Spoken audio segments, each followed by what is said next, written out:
राजनीति विज्ञान के तीसरे अध्याय का हम तीसरा पार्ट पढ़ रहे हैं। Page number 57। फिर बता दूं, जिस तरह हम स्कूल में अध्ययन करते हैं उसी तरह हम यहाँ अध्ययन कर रहे हैं। हमने उससे पहले सरकारी बनाम निजी क्षेत्र के बारे में पढ़ा था। पेज नंबर 57 मैं शुरू कर रहा हूँ। हमारे आज का टॉपिक का नाम है बुनियाद। बुनियाद किस चीज़ की? नियोजित विकास की बुनियाद भारत में पड़ चुकी थी, ये हमने पढ़ा था। उससे आगे अब स्टार्ट कर रहा हूँ। नियोजित विकास के शुरुआती दौर का मूल्यांकन करते समय हमें इस बात को ध्यान में रखना होगा कि इस दौर में भारत के आगामी आर्थिक विकास की बुनियाद पड़ी। भारत के इतिहास की कुछ सबसे बड़ी विकास परियोजनाएं, इन्हीं पंचवर्षीय योजनाओं में भारत की जो भी सबसे बड़ी विकास परियोजनाएं जो थी इसी अवधि में, यानी कि इन पंचवर्षीय योजनाओं के काल में ही शुरू हुई। इसमें कौन कौन सी थी? सिंचाई, विद्युत उत्पादन के लिए शुरुआत की गई, भाखड़ा नागल और हीराकुंड जैसी विशाल बांध परियोजनाएं शामिल है।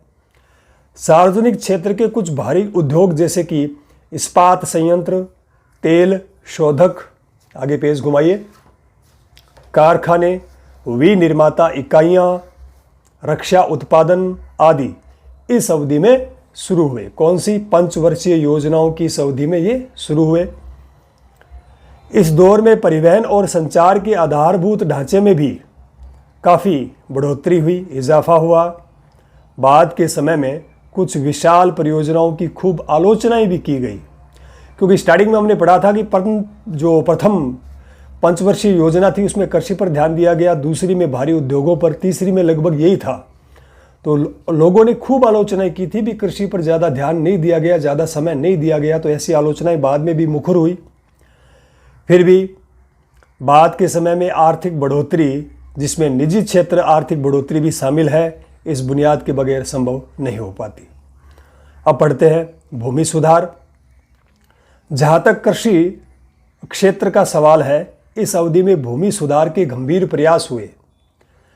इनमें सबसे महत्वपूर्ण और सफल प्रयास जमींदारी प्रथा को समाप्त करने का था। यह प्रथा अंग्रेजी शासन के ज़माने से चली आ रही थी, ये हमने हिस्ट्री की बुक में पढ़ा है। इस साहसिक कदम को उठाने से ज़मीन उस वर्ग के हाथ से मुक्त हुई जिसे कृषि में कोई दिलचस्पी नहीं थी।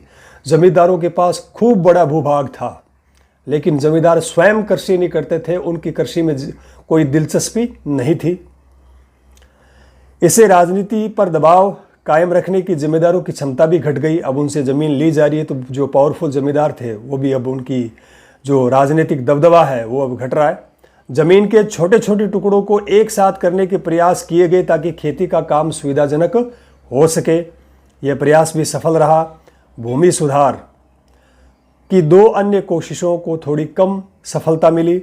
हालांकि इस बात के लिए कानून बनाए गए कि कोई व्यक्ति अधिकतम कितनी भूमि अपने नाम रख सकता है, लिमिट कर दी गई। कभी एक व्यक्ति अपने नाम पर कितनी भूमि रख सकता है। लेकिन जिनके पास ज़्यादा ज़मीन थी उन्होंने इस कानून का तोड़ खोज लिया, यानी कि कानून बनने से पहले ही कानून के तोड़ ढूंढ लिए जाते हैं। ठीक इसी तरह जो काश्तकार किसी की ज़मीन बटाई पर जोत बो रहे थे, उन्हें भी ज़्यादा कानूनी सुरक्षा प्रदान की गई, लेकिन इस कानून पर कहीं ज़्यादा अमल नहीं हुआ। कानून बनाया गया, भाई आगे हम पढ़ेंगे। जो हल चला रहा है ज़मीन उसकी, क्योंकि ज़मींदार वगैरह क्या कर रहे थे, उनके पास खूब बड़ा भूभाग था ज़मीन का, लेकिन वह स्वयं कृषि नहीं करते थे। कृषि की बेहतरी और खेतिहार जनता की भलाई से जुड़ी इन नीतियों को ठीक और कारगर तरीके से अमल में ला पाना आसान नहीं था। ऐसा तभी हो सकता था जब ग्रामीण भूमिहीन जनता इकट्ठी हो, लामबंद हो, लेकिन भूस्वामी बहुत ताकतवर थे, उनसे डरती भी थी जनता। इनका राजनीतिक रसूख भी था। इस वजह से भूमि सुधार के अनेक प्रस्ताव या तो कानून का रूप नहीं ले सके या कानून बनने पर महज कागज की ही शोभा बढ़ाते रह गए। इससे पता चलता है कि आर्थिक नीति किसी समाज की वास्तविक राजनीति स्थिति का ही अंग होती है। इससे यह भी जाहिर होता है कि शीर्षस्थ नेताओं की बलमानसता के बावजूद प्रभुत्व संपन्न सामाजिक वर्ग ही हमेशा नीति के निर्माण और उन्हें क्रियान्वयन पर अपना कारगर नियंत्रण रखता है। हरित क्रांति, ये महत्वपूर्ण टॉपिक आपका। खाद्यान्न संकट की इस हालत में देश पर बाहरी दबाव पड़ने की आशंका बढ़ गई। खाद्यान्न संकट हुआ था, हमने पढ़ा इसी बुक में। इस विदेशी खाद्य सहायता पर निर्भर हो चला था, यानी कि देश जो था, भारत जो था, वो विदेशी खाद्यान्न सहायता पर निर्भर था, खासकर संयुक्त राज्य अमेरिका के। संयुक्त राज्य अमेरिका ने इसकी एवज में भारत पर आर्थिक नीतियों को बदलने के लिए जोर डाला। आर्थिक नीतियां बदलो, उदारवादी पूंजीवादी अपनाओ, तब हम आपको खाद्यान्न सहायता देंगे, ये अमेरिका भारत पर दबाव बना रहा है। सरकार ने खाद्य सुरक्षा को सुनिश्चित करने के लिए कृषि की एक नई रणनीति अपनाई। जो इलाके या किसान खेती के मामले में पिछड़े हुए थे, शुरू में सरकार ने उनको ज़्यादा सहायता देने की नीति अपनाई थी। इस नीति को छोड़ दिया गया था, ये हमने पढ़ा है।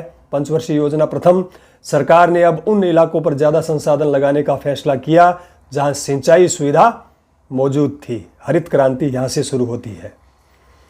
और जहाँ के किसान पहले से समृद्ध थे, इस नीति के पक्ष में दलील यह दी गई थी कि जो पहले से ही सक्षम हैं वे कम समय में उत्पादन को तेज रफ्तार से बढ़ाने में सहायक हो सकते हैं। सरकार ने उच्च गुणवत्ता के बीज, उर्वरक, कीटनाशक और बेहतर सिंचाई सुविधा बड़े अनुदानित मूल्य पर मुहैया करवाने शुरू कर दिए। सब्सिडी वगैरह और मिल रही है उनको। सरकार ने इस बात की गारंटी दी कि उपज को एक निर्धारित मूल्य पर खरीद लिया जाएगा कि आप बोइए, जितना भी अनाज उत्पादन होगा, आप जो भी फसल उगाओगे, सरकार उसे उचित रेट पर खरीद लेगी। यही उस परिघटना की शुरुआत थी जिसे हरित क्रांति कहा जाता है। अंडरलाइन कर लो। इस प्रक्रिया में धनी किसानों और बड़े भूस्वामियों को सबसे ज़्यादा फायदा मिलना ही था, क्योंकि वो पहले से समृद्ध थे, अब वो और ज़्यादा समृद्ध हो गए हैं। हरित क्रांति में खेतिहार पैदावार में सामान्य किस्म का इजाफा हुआ। ज़्यादातर गेहूं की पैदावार बढ़ी और देश में खाद्यान्न की उपलब्धता में बढ़ोतरी हुई। बहरहाल इससे समाज के विभिन्न वर्गों और देश के अलग अलग इलाकों के बीच ध्रुवीकरण तेज हुआ। पंजाब, हरियाणा और पश्चिमी उत्तर प्रदेश जैसे इलाके कृषि के लिहाज से समृद्ध हो गए। अंडरलाइन कर लो, हरित क्रांति में इन राज्यों को सबसे ज़्यादा फायदा मिला है।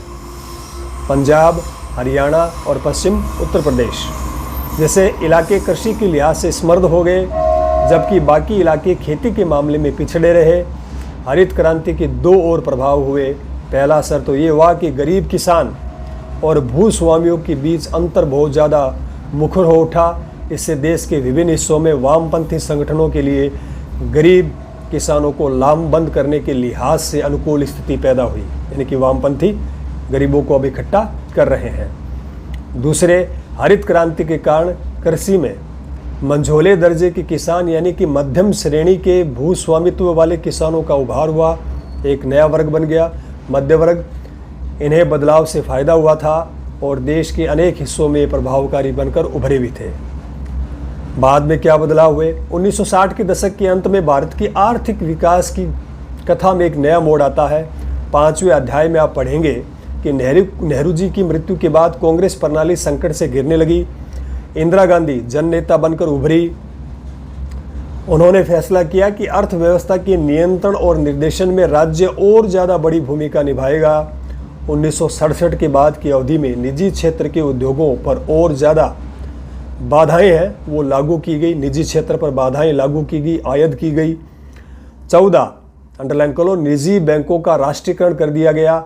सरकार ने गरीबों की भलाई के लिए अनेक कार्यक्रमों की घोषणा की।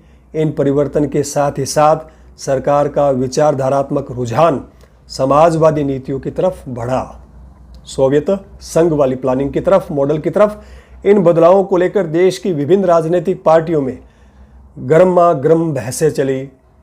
विशेषज्ञों के बीच भी सरकार की नीतियों पर जोरदार बहसें चली। बहरहाल सरकारी नियंत्रण वाली अर्थव्यवस्था के पक्ष में बनी सहमति ज़्यादा दिनों तक कायम नहीं रही। नियोजन का काम तो जारी रहा, लेकिन इसके महत्व में कमी आई। आगे पेज घुमाइए, अंतिम पेज। 1950 से 1980 के बीच भारत की अर्थव्यवस्था सालाना 2 से 3.5% की धीमी रफ्तार से आगे बढ़ी। सार्वजनिक क्षेत्र के कुछ उद्यमों में भ्रष्टाचार और अकुशलता का जोर बढ़ा। नौकरशाही भी आर्थिक विकास में ज़्यादा सकारात्मक भूमिका नहीं निभा रही थी। सार्वजनिक क्षेत्र अथवा नौकरशाही के प्रति शुरू में लोगों में गहरा विश्वास था, लेकिन बदले हुए माहौल में ये विश्वास टूट गया। जनता का भरोसा टूटता देख नीति निर्माताओं ने 1980 के दशक के बाद से अर्थव्यवस्था में राज्य यानी कि देश की भूमिका को कम कर दिया। इस बदलाव के बारे में हम पाठ्यपुस्तक के आखिरी हिस्से में पढ़ेंगे। तो ये था हमारा तीसरा अध्याय, नियोजित विकास की राजनीति। मैंने समझाने का प्रयत्न किया है, शायद आपको समझ में आया होगा। अगले वीडियो में हम पाठ नंबर 4 प्रारंभ करेंगे। देखने के लिए बहुत बहुत धन्यवाद। जय हिंद, जय भारत।